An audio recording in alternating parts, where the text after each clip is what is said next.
The night it all started, I wasn't supposed to be awake. I was supposed to be asleep like any normal father on a Wednesday night, dead to the world, alarm set for 6, lunch packed in the fridge. That was the plan. That was always the plan. But plans have a way of falling apart when you're living the kind of life I was living. And that night, something I still can't fully explain pulled me out of a dead sleep at 2:47 in the morning and sat me straight up in bed like a hand had grabbed my collar. The house was quiet. My wife, Sarah, was breathing steadily beside me. Down the hall, I could hear the faint hum of the white noise machine coming from the baby's room. The street outside was empty, the kind of empty that only exists at that particular hour, when even insomniacs have given up and gone to bed. Everything looked normal. Everything felt normal. The digital clock on the nightstand glowed its cold blue numbers. The ceiling fan turned its slow, indifferent circles. But I reached for my phone anyway. The baby monitor app had a new recording, 1 hour and 12 minutes long. My daughter, Emma, was 8 months old and she hadn't made a sound all night. I would have heard her. Sarah would have heard her. Sarah, who once woke from a dead sleep because Emma had shifted funny in her crib 2 rooms away, some ancient maternal antenna tuned to a frequency the rest of us couldn't access. So I sat there in the dark, staring at that timestamp, feeling the cold crawl up the back of my neck 1 vertebrae at a time, and I pressed play. At first, it was just the white noise, that familiar, endless shh that had become the soundtrack of our lives since Emma came home from the hospital. That sound I'd grown so accustomed to that I barely heard it anymore, the way you stop hearing traffic if you live near a highway long enough. Then I heard footsteps, slow, deliberate, not the soft padding of small feet that I would have recognized anywhere as my son Tyler. These were heavier, measured, the footsteps of someone who knew exactly where they were going and didn't want to make a mistake getting there. Then a voice, low and male and completely unfamiliar. "It's in the house. Confirmed." A pause, the sound of movement, then a second voice, tinny and distant, like it was coming through an earpiece. "You have 4 minutes. Don't touch the family." I was out of bed before the recording had even finished. I want you to understand something about who I was before that night, because it matters more than you might think. My name is James Calloway. I was 36 years old. I drove a 4-year-old Honda with a cracked dashboard that I kept meaning to fix. I coached my son's Little League team on Saturday mornings and burned the same side of every grilled cheese I made because I always turned the heat up too high. I worked as a mid-level data analyst for a logistics firm downtown, the kind of job that's almost impossible to explain at dinner parties without watching people's eyes glaze over in real time. I had never been in a fight that wasn't in a middle school hallway over something I can no longer remember. I had never owned a gun. I had never been followed, surveilled, or threatened. The most dangerous thing I did on a regular basis was forget to check the expiration date on leftovers. I was not a hero. I was not trained for anything beyond spreadsheets and slow-pitch softball. I did not have a mysterious past or a hidden set of skills that would conveniently reveal themselves under pressure. I was just a man who loved his family in that quiet, unspectacular way that most people love the people they've built their lives around. Not dramatically, not perfectly, but completely. That, I would learn, changes every calculation. Love like that doesn't make you fearless. It makes you capable of acting in spite of fear, which is an entirely different thing, and in many ways, more dangerous. I grabbed Sarah's arm and shook her awake. She started to speak, and I put my hand gently over her mouth. Not rough, just firm and deliberate. And I held her eyes with mine in the dark until I saw understanding replace confusion in them. She'd been with me for 12 years. She knew my face in every light and every mood, and she knew right then that this was not a nightmare I was waking her from. She went completely still. I held up one finger, mouthed the word Tyler, and she was already sliding out of bed before I finished the thought. That was Sarah. She didn't panic. She never panicked first. She saved that for later, when the practical work was done. I moved down the hall in the dark, one hand trailing the wall, stepping on the left side of the hallway because I knew the right side had a floorboard that announced itself. Tyler's room was the first door on the left. He was 10 years old and sleeping on his stomach.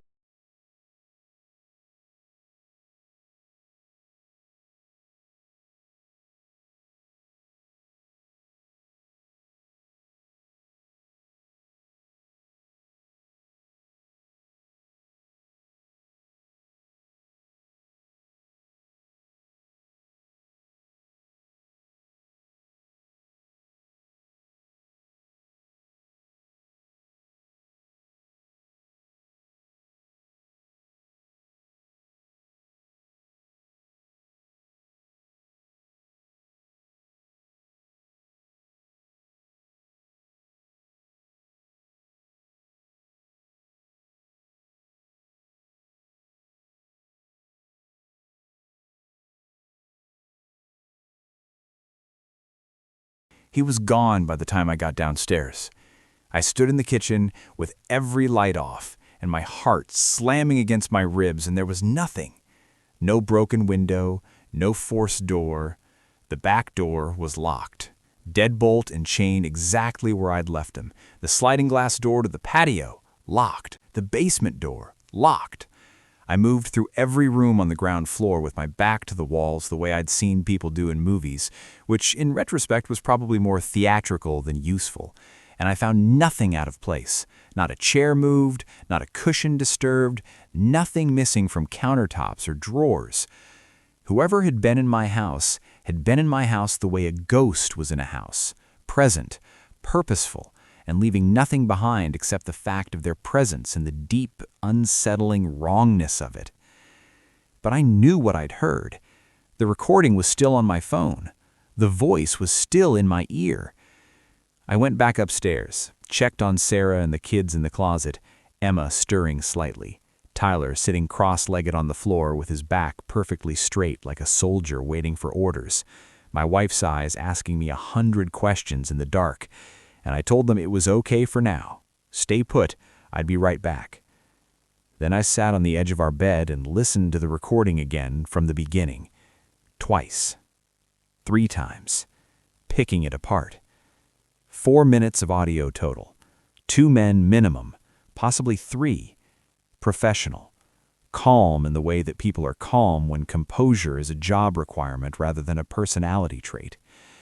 And that phrase that had been turning over and over in the back of my mind since the first listen, it's in the house.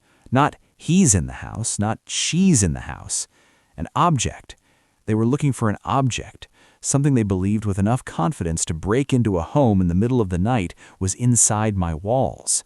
And whatever it was, they hadn't found it, because the second voice had explicitly told the first not to touch the family, which meant at some point in those 4 minutes, they had seen us. They had watched us sleeping. They had seen my children in their beds and made a deliberate operational choice. That thought alone nearly put me on the floor. I sat with it for a long time in the dark, trying to absorb it the way you absorb something that doesn't fit the shape of your life and simply will not go in no matter how hard you push. I called the police. A patrol car came 40 minutes later. 40 minutes, during which I sat at the top of the stairs with a flashlight and a kitchen knife and felt alternately ridiculous and terrified. And 2 officers walked through the house with their own flashlights and found exactly what I'd found, which was nothing, and looked at me with that particular brand of professional patience that I recognized as the look people give someone they've quietly decided is either mistaken or overwrought. They filed a report anyway, with the energy of men filling out paperwork they expected to file immediately in a drawer, and they told me to call if anything else happened, and they left before sunrise. The next day I went to work because I didn't know what else to do, and because Sarah and I had agreed in the pale gray light of early morning after the kids had finally gone back to sleep that we should not change our patterns until we understood what we were dealing with. That was Sarah's logic, and it was better than mine, which at that point was essentially just a sustained hum of anxiety with no coherent strategy attached to it. So I went to work. I sat at my desk. I stared at spreadsheets that meant nothing to me and made 2 phone calls I can't remember, and ate a sandwich at my desk that tasted like nothing and spent the entire day thinking about those footsteps. It's in the house. I started making a mental list of everything unusual that had happened over the past several months. The water damage in the basement in the spring, when a contractor had come to replace a section of drywall and spent 2 days moving things around down there. The new cable box in July, installed by a technician I'd let in without thinking twice. Sarah's sister staying with us in August. The neighbor's kid who'd come over to help Tyler with a science project and ended up wandering the house with the particular aimlessness of a 13-year-old left unsupervised. Ordinary things, the unremarkable texture of an ordinary life. But then I thought about my brother. Marcus, 4 years younger than me, which meant 32, which meant he had been 32 when he'd called me 6 weeks earlier out of nowhere on a Sunday afternoon and asked, with a casualness that I had taken at face value and was now reconsidering in every detail, if he could store a box at my place for a little while, just until he sorted out his apartment situation. He was between storage solutions, he said. It would only be a few weeks. I'd said, of course, no problem. What are brothers for? Bring it by whenever. He'd brought it by 3 days later, carried it down to the basement himself, and we'd had dinner together that night, and he'd seemed not quite himself. Quieter than usual, a little distracted, the way someone is when they're carrying something they're not ready to put down. I had attributed it to work stress. Marcus worked for a private defense contractor outside of Washington, D.C., a world I understood only in the vaguest terms, and I had always assumed that the stress native to that world was the kind that couldn't be discussed over pasta. So I hadn't pushed. I'd poured him more wine and let him change the subject when he did, and I hadn't thought about any of it since. The box was in my basement. A gray plastic storage container, sealed with a combination lock that Marcus had set himself, sitting behind the water heater next to a bag of rock salt and Tyler's old bicycle with the training wheels he'd been too proud to let us remove. I had walked past it probably 30 times in 6 weeks without once giving it a second look. I left work at noon and drove home thinking about it the whole way. The box was gone. Of course it was gone. I stood in my basement under the single bare bulb, staring at the space behind the water heater, and the world quietly rearranged itself around me. The rock salt was still there. Tyler's bicycle was still there, its training wheels still attached, waiting for a pride that might never soften enough to let them go. There was a clean rectangle pressed into the dust on the concrete floor where the box had been, precise edges, sharp corners, recently disturbed, and nothing else. No sign of forced entry down here either. Whoever had been in my house knew exactly where to look and exactly how to get in and out without leaving a trace, and they had done it with the kind of efficiency that spoke to practice. I called Marcus immediately, straight to voicemail. His voice on the recording, casual, easy, the way he always sounded, said to leave a message and he'd get back to me soon. I called his office. The woman who answered told me that Marcus Calloway was on an indefinite leave of absence and that she was not authorized to provide any further information regarding the circumstances. I said I was his brother, and she said she understood that and she was sorry, but her answer remained the same, and she hoped I had a good day. I called his cell again and again and again until voicemail stopped picking up and the line just rang. I sent him 7 texts with escalating urgency and sat down on the basement stairs in the middle of my afternoon and stared at the empty space where the box had been and listened to the house around me and felt, for the first time since this started, genuinely afraid. Not the adrenaline-sharp fear of the night before, something colder, the fear that comes with understanding that you are involved in something whose edges you cannot yet see. That was Thursday. On Friday morning, 2 men in dark suits knocked on my front door. They had badges, federal-looking, or something close enough to federal that the distinction required more knowledge than I had. They introduced themselves with last names only, Reeves and Cole, in the flat, efficient way of men accustomed to introductions that were really just formalities before the actual business. They were polite in that particular way that very controlled people are polite, where the politeness is a choice being made moment to moment, rather than a natural expression of warmth. They accepted the coffee I offered out of some absurd reflex of normalcy, and they sat at my kitchen table, and they told me, in measured and reasonable tones, that they were looking for my brother, Marcus, and that it was extremely important that I contact them the moment I heard from him. I asked them what agency they were with. Cole said a name that I recognized from news stories, something federal and credible sounding, and produced identification that looked genuine in every detail. I looked at it the way a person with no training looks at an official document, which is to say I looked at it without being able to evaluate a single thing about it. "What has my brother done?" I asked. They exchanged a glance. Half a second, barely perceptible, but there. The glance of two people who have discussed in advance exactly how much to say. "Your brother took something that doesn't belong to him," Reeves said. He had a quality of stillness about him that I found more unsettling than aggression would have been. "We're trying to resolve the situation quietly, for everyone's sake, including your families." The way he said, "your families," not a threat exactly, more like an acknowledgement. "We know you have a family. We have noticed your family. Your family is a factor in this situation." I felt the hair on my arms stand up under my shirt. "What did he take?" I asked. Cole put a card on my kitchen table and stood up with the smooth economy of someone whose body has been trained to move without waste. "Call us when he contacts you, Mr. Calloway. Please don't wait too long." They let themselves out. I sat at my kitchen table and listened to their car back out of my driveway, and I turned the card over in my fingers and thought about every word of that conversation, the things said and the things deliberately not said, and I thought about the clean rectangle in the dust and the recording on my phone, and the careful way Reeves had said, "for everyone's sake," as though everyone in that sentence included my children. I put the card down. I did not call Reeves and Cole.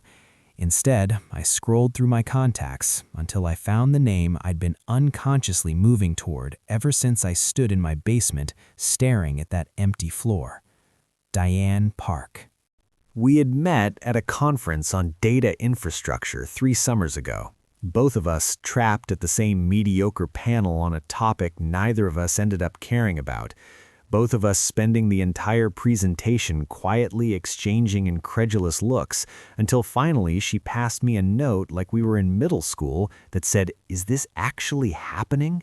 And I had almost laughed out loud. We'd gotten coffee after, then dinner, kept in touch the way people do when they recognize something in each other that's worth maintaining, even from a distance. In college, she'd been studying political science with the vague intention of going into policy work. What she'd actually ended up doing was investigative security research for a nonprofit watchdog organization that tracked illegal government contracting, which was both more impressive and considerably more dangerous than policy work. She was one of the sharpest people I knew, methodical, rigorous, allergic to assumptions, the kind of thinker who built her arguments the way engineers build bridges, testing every joint before she added weight to it. She also did not believe in coincidences, which I was counting on.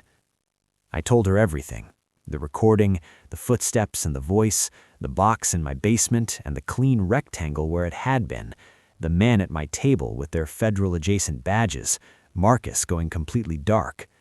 She listened all the way through without interrupting, which was unusual for her, and when she finished, she was quiet for long enough that I checked the phone to make sure the call was still connected. "Send me the audio file," she said finally. I did. We stayed on the line while she listened. I watched the backyard through my kitchen window. The grass, Tyler still owed me a mowing, Emma's baby swing moving slightly in the October wind, and waited. When she called back 22 minutes later, her voice had changed. It was quieter, more careful, with an underlying tension that she was working to keep out of her tone, and mostly succeeding. "James, I need you to listen to me carefully, and I need you to stay calm while I talk." "That's a genuinely terrible way to begin," I said. "I know. I'm going to say it anyway." A pause. "The voice in the earpiece on that recording, the second man, the one giving instructions, I've heard that voice before. I have a source who's been feeding me information for 8 months about a surveillance program run through a defense contractor called ArcLight Group. Illegal mass data collection on private citizens. No warrants, no oversight, no legal authority of any kind. Personal data, locations, communications, medical records, financial histories, harvested from hundreds of thousands of ordinary Americans and sold to buyers that include foreign intelligence services." The kitchen felt very still around me. Emma's swing moved in the wind outside. "My brother works for a defense contractor," I said. "I know," Diane said quietly. "I looked him up while you were talking. Marcus Calloway, Senior Data Architect at Hartwell Systems, which is a subsidiary of ArcLight Group," she said. "Yes." I set my coffee down very carefully on the counter and stared at nothing. "The box, Diane." "Whatever was in that box," she said, "they want it badly enough to walk into a house with a sleeping family in it rather than wait for a better opportunity. They want it badly enough to run a fake federal operation at your kitchen table the next morning. That tells you everything you need to know about what it's worth and what they'll do to get it back." "What do I do right now, today?" "Today," she said, "you get your family out of that house and somewhere they don't know to look, somewhere off your regular grid, not a hotel you'd normally use, not your in-laws if they're in your known network, somewhere quiet and unremarkable. And then you call me back, because if Marcus took what I think he took, we have maybe 48 hours before the people looking for him decide that his family is more useful as leverage than as a courtesy to be extended." The word leverage landed in my chest like something physical. "What do you think he took?" I asked, though some part of me already knew. Some part of me had known since I stood in the basement looking at that rectangle in the dust. Diane exhaled slowly. "Everything," she said. "The complete database, 600,000 profiles, names of government officials, intelligence personnel, sitting senators, people on ArcLight's payroll who've been protecting the program from oversight, financial records that prove the foreign sales, the whole architecture of the thing, documented and provable. If your brother built a complete copy of that and got it out, James, he didn't just steal proprietary data, he's carrying proof of one of the largest domestic surveillance crimes in American history." I was already moving toward the stairs. "I'll call you back in 2 hours," I said. Getting Sarah to agree to leave was easier and harder than I expected. Easier because Sarah was not naive and could read a situation clearly when I gave her enough of the facts. Harder because Sarah loved our house and our life and our neighborhood and was constitutionally resistant to disruption in the way that people who've built something good are always resistant to anything that threatens to unmake it. We stood in our bedroom with the door closed, and I told her what I knew in the flattest, most factual voice I could manage. And I watched her face move through several distinct phases before settling into the particular expression she wore when she'd made a decision and was now simply managing the logistics of executing it. "How serious is this?" she said. "I don't know the full shape of it yet," I said, "but serious enough that I'd rather you and the kids were somewhere else while I figure it out." "Where?" "Your parents," I said. "Vermont. 4 hours north, well outside any pattern connected to my name. Her parents' landline the only number we'd use. Her mother, who kept the spare bedroom made up year-round and asked no questions when it mattered.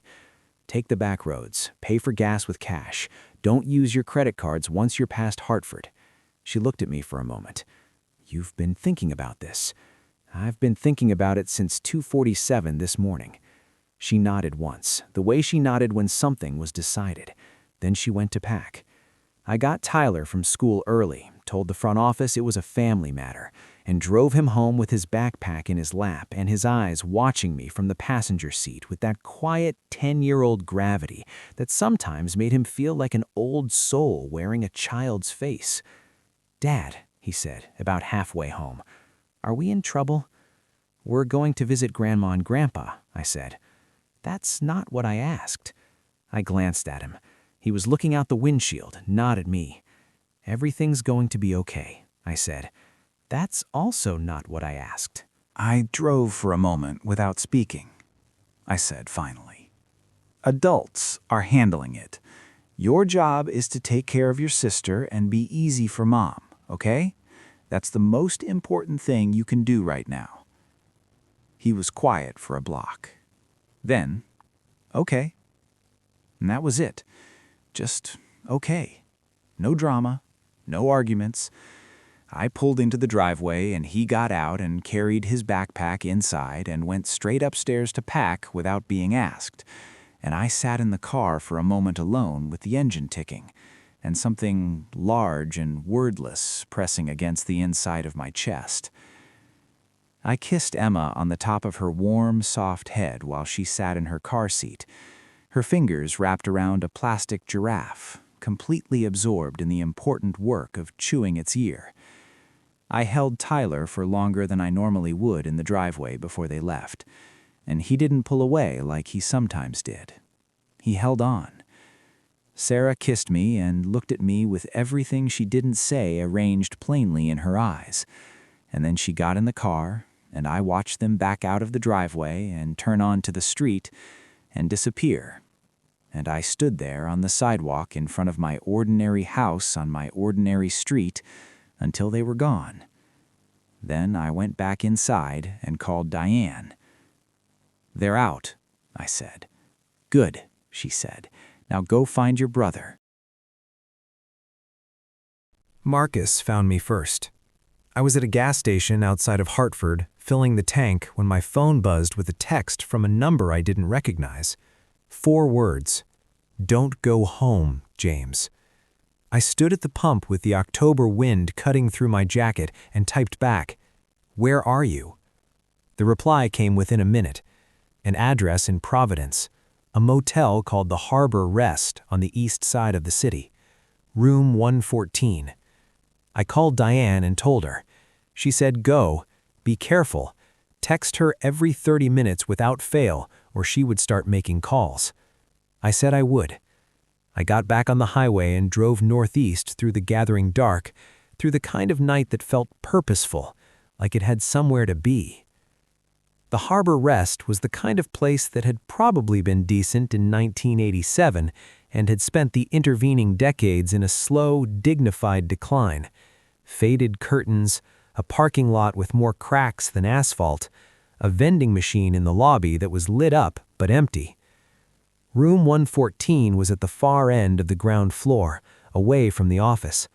I walked the length of the building with my hands in my pockets and my eyes on the parking lot, which told me nothing useful because I had no idea what I was looking for, and knocked twice.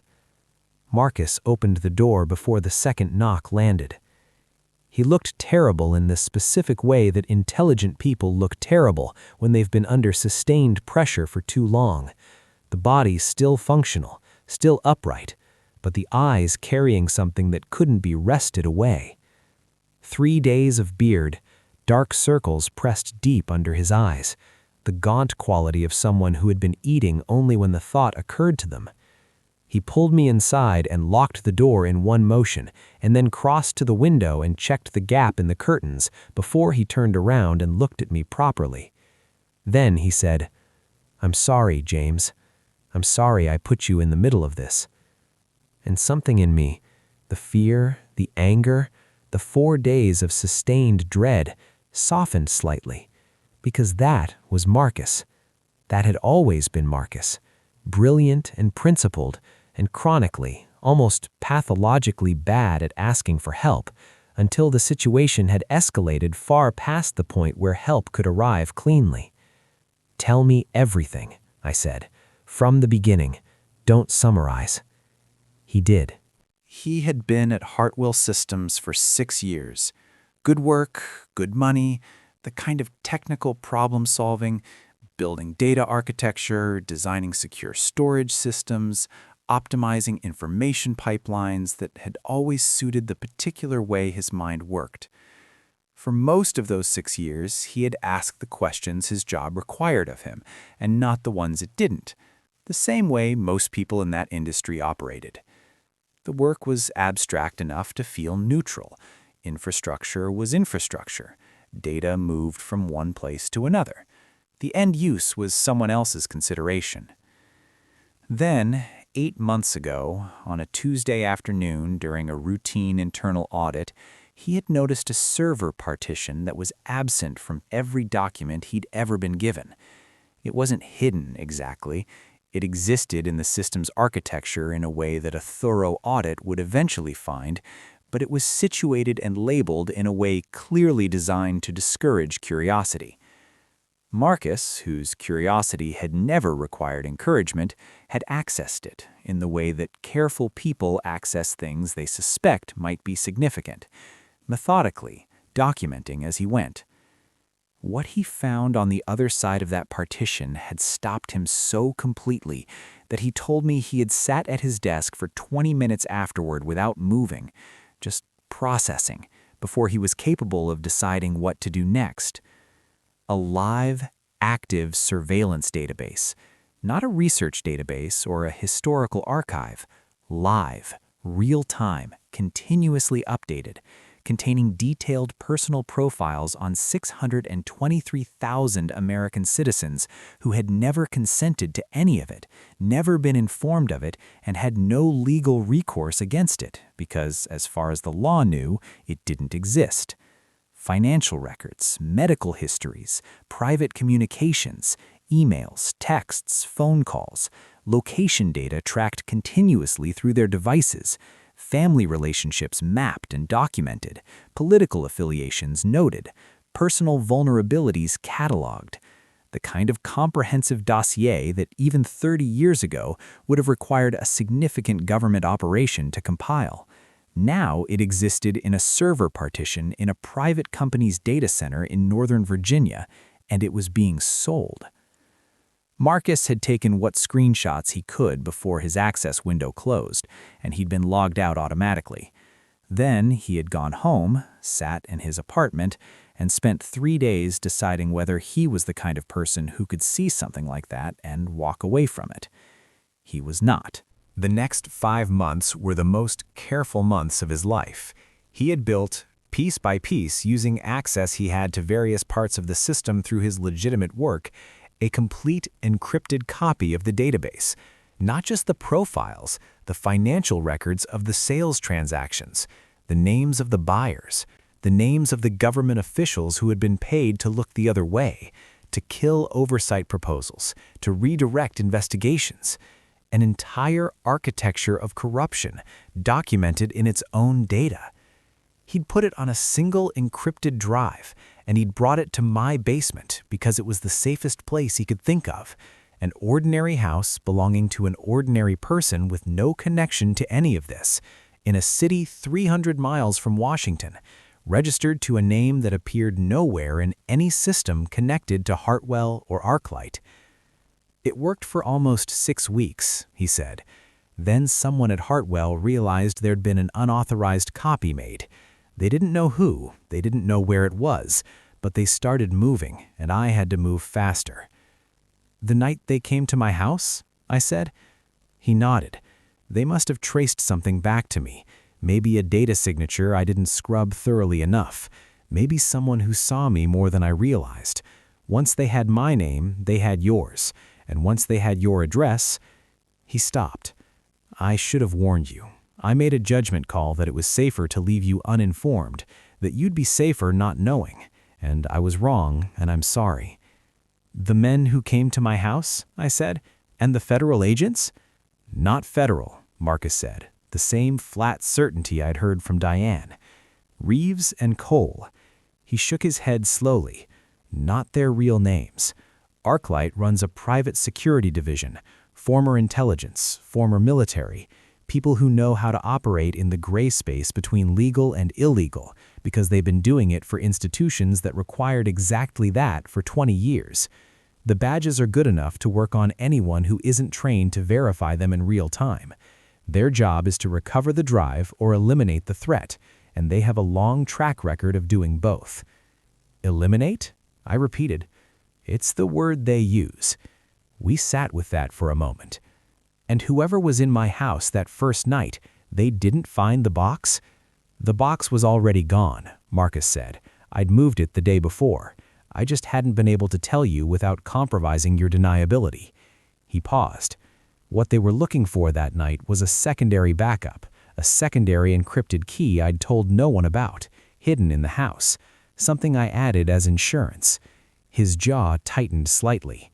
They didn't find it either. Because? He almost smiled. Because I hid it inside Tyler's Little League trophy, the big one on the shelf in the living room. I stared at him. You hid classified evidence inside my son's softball trophy. Baseball. Marcus?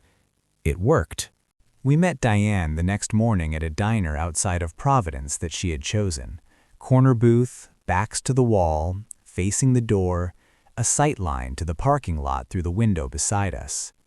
She was already there when we arrived, 2 laptops open in front of her, coffee untouched and gone cold, the look on her face of someone who had been awake most of the night running contingencies. When she saw Marcus, she went very still for a moment in the way that people go still when something they've been chasing long enough to doubt becomes real in front of them. She looked at the drive for a long time before she looked up. "This is everything," she said, not a question. "Everything they have," Marcus said. "Everything that exists."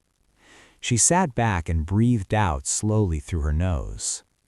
"Here's how we do this," she said, and her voice shifted into the register it took when she was operating, when the journalist's brain had fully engaged and was running faster than the rest of her. "I take the drive tonight. I work through the night with my team to verify and catalog the contents. Tomorrow morning, I make simultaneous contact with 3 news organizations, outlets that have the legal infrastructure, the national security expertise, and the editorial independence to run something this size without being pressured into killing it. We publish all 3 simultaneously, so there's no single point of suppression. Between now and publication, which I estimate is 60 to 72 hours from this moment, you 2 need to be somewhere ArcLight can't find you. Not a hotel either of you has used before, paid in cash, no electronic trail. You check in with me every 2 hours. "After it publishes," I said, "what happens to Marcus?" "I've already spoken to 2 lawyers who specialize in national security whistleblower cases," Diane said. "Both of them want to talk to him. Both of them believe that with this volume of evidence, properly disclosed through legitimate press channels, he has substantial protection. It's not a guarantee, nothing in this world is a guarantee, but it shifts the math considerably." "And the people named in those files," I said, "the officials, the intelligence personnel?" "They become subjects of federal investigation the moment this publishes," Diane said flatly. "Some of them will try to get ahead of it. Some will lawyer up immediately. Some," she glanced at Marcus, "may try to act before publication to prevent it. That's the window we need to be most careful in." As if to underscore the point, that was the moment I looked out the window and saw the black SUV pulling slowly into the parking lot. I put my hand on Marcus's arm without saying anything. He followed my gaze. Diane, who was already watching the parking lot because she always watched the parking lot, had seen it too. "Back door," she said quietly, already closing the laptops. "Kitchen, through the kitchen, now." What happened in the next 4 minutes, I'm going to describe in the most honest terms I have, which means acknowledging that it was not clean or skilled or cinematic in any way. It was fast and loud and frightening, and at several points I had no idea what was happening. The 2 men who came through the diner's front door as we went through the kitchen were not Reeves and Cole, but they had the same quality of controlled, purposeful movement that I had come to associate with ArcLight's people. that flat economy of motion that spoke to training, to repetition, to a body that had been taught to do difficult things without hesitating. What I had not accounted for was Marcus, my brother, who I had known his entire life as the quietest person in any room he occupied, who communicated primarily in precise technical language and dry observations, and who had cried at the end of Toy Story 3 in a movie theater and then denied it for years. Marcus had apparently been attending a Krav Maga studio 3 mornings a week for 3 years and had mentioned this to no one in our family, not once, for reasons I later asked him about, and he shrugged at in a way that suggested he didn't fully understand them himself. He was extraordinarily useful in those 4 minutes. We got out. We got to Diane's car in the back lot, and Marcus got the driver of the second SUV. There was a second one positioned at the back, which Diane had spotted and we hadn't, out of the equation long enough for Diane to get us moving. And we drove out of that parking lot and onto the service road behind the diner, and then onto the highway in a series of turns that Diane executed with a focus that told me this was also not entirely new territory for her. Nobody spoke for a long time. The highway opened up ahead of us, and Marcus sat in the back seat, breathing carefully, the way someone breathes when they're bringing their heart rate back down by force of will, and I sat in the passenger seat, watching the mirrors and listening to the road. "You okay?" Marcus said finally. "No," I said. "Yeah," he said. "Me neither." We drove on into western Massachusetts as the afternoon light flattened and the trees closed in on either side of the road, and somewhere in that drive, something shifted inside me. Not calm exactly, not relief, but a kind of grim clarity. A sense that we were moving towards something rather than away from it, that the running part was almost done.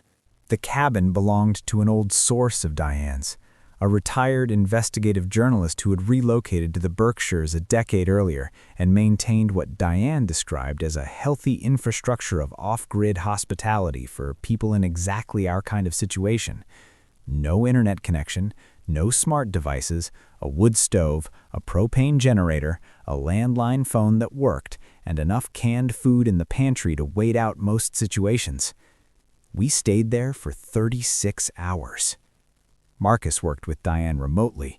She was back in the city, moving fast, her team running verification checks around the clock. Every 2 hours, one of them called the landline. Every call had a code word at the beginning that told us the situation was still contained, still moving forward. Every call we didn't receive on schedule sent a spike of adrenaline through me that took 20 minutes to metabolize.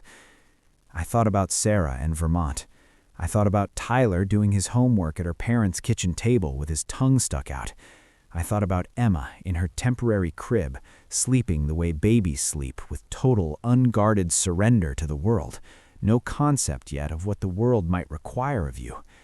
I called Sarah on the landline every evening and told her what I could and kept what I couldn't to myself, and she bore this with a grace that I did not deserve and have not stopped being grateful for. I thought about the night this had started, the white noise and the footsteps, the voice through the earpiece, "Don't touch the family." That courtesy, if you could call it that, had been the only thing standing between my children and a set of people who treated every obstacle as a problem to be solved by the most efficient available method.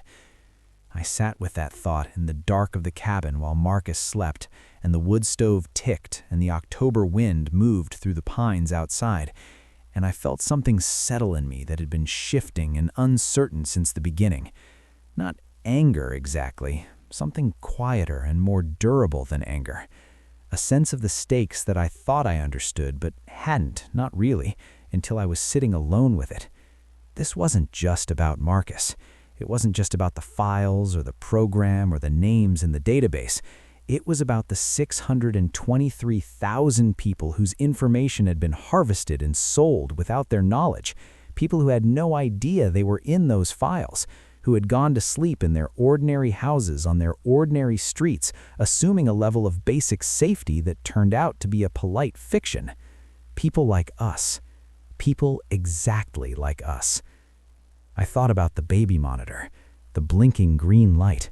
the way I had almost dismissed the recording as static, the way the smallest thing, attended to carefully, can change everything. On the second morning, the landline rang at 6:14, and Diane's voice came through with the code word, and then, without pausing, "It's live, all 3 outlets, simultaneous publication. It's everywhere, James. It's completely everywhere." I sat down on the cabin floor. Not dramatically. My legs just stopped cooperating, and I sat down. I put the phone against my chest and breathed for a moment, and then brought it back to my ear. "Are we safe?" I said. "Publishing doesn't make you safe the way you mean it," she said carefully. "But it makes you significantly less useful as targets, yes. The value in silencing you disappears the moment the information is public. That's the logic." She paused. "It's a good story, James. I mean that in the most serious possible sense. It's the kind of story that actually changes things. Marcus did something genuinely significant."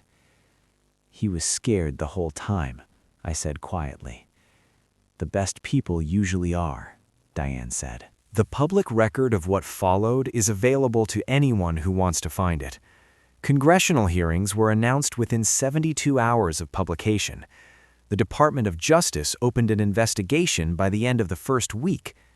ArcLight Group's main offices in Northern Virginia were raided on a Thursday morning, the footage of it broadcast on every major network, and I watched it on Sarah's parents' television in Vermont, with Tyler sitting next to me on the couch, asking questions I answered as honestly as I could, given the limits of what a 10-year-old should carry.